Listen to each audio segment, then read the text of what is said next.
Next question. Create the animation of football falling to the goal post using Synfig Studio software. Hint: include the images ground.png, football.png from images 10 folder in home. Save the animation in the exam 10 folder in home with your register number _ question number as the file name.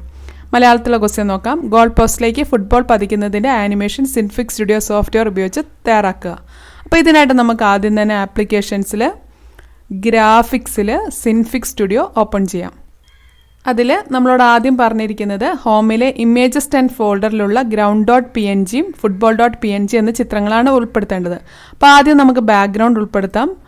ഫയലിൽ import method use ചെയ്തിട്ട് ഹോമിൽ images 10ലുള്ള ground എന്നുള്ള picture import ചെയ്യുന്നു. അപ്പോൾ ഇവിടെ നമ്മൾ picture വന്നിട്ടുണ്ട്. നമുക്ക് അതിൻ്റെ സൈസ് വലുതാക്കണമെങ്കിലൊക്കെ വലുതാക്കി വെക്കാം. ഓക്കെ, ഇവിടെ സെറ്റ് ചെയ്തു. ഇനി നമ്മൾ അടുത്തത് ഇമ്പോർട്ട് ചെയ്യേണ്ടത് ഫയലിൽ ഇമ്പോർട്ട് യൂസ് ചെയ്തിട്ട് ഫുട്ബോൾ എന്നുള്ള പിക്ചർ ഇമ്പോർട്ട് ചെയ്യുന്നു. അപ്പോൾ ഫുട്ബോൾ എന്നുള്ള പിക്ചർ ഇവിടെ വന്നിട്ട് അതിലൊന്ന് സെലക്ട് ചെയ്തിട്ട് നമുക്ക് അതിനെ ഒന്ന് ചെറിയ സൈസാക്കി മാറ്റാം.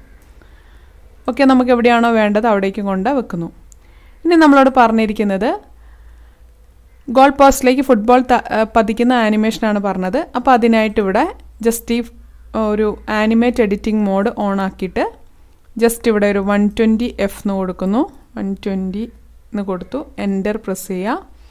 അതിനുശേഷം ഈ ഗോൾ പോസ്റ്റിലേക്ക് ഫുട്ബോൾ പതിക്കുന്ന ഒരു മൂവ്മെൻറ്റ് കൊടുത്തു.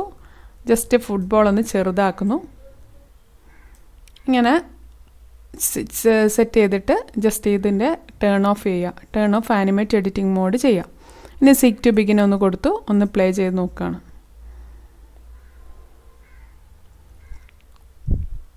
ഓക്കെ, ഇത്രയാണ് നമ്മളോട് ചെയ്യാൻ പറഞ്ഞത്. ഇനി പറഞ്ഞിരിക്കുന്നത് save the animation in the exam 10 folder in home with your register number _ question number.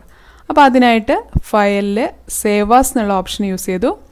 ഹോമിൽ exam 10 എന്ന ഫോൾഡറിൽ ഇത് നിങ്ങളുടെ രജിസ്റ്റർ നമ്പർ കൊടുക്കുന്നു, _ question number 1 കൊടുക്കുന്നു, ഇവിടെ സേവ് എന്ന് കൊടുക്കുന്നു. അപ്പോൾ ഈ ഫയൽ ഇങ്ങനെ സേവ് ചെയ്തിട്ടുണ്ട്. Okay, thank you.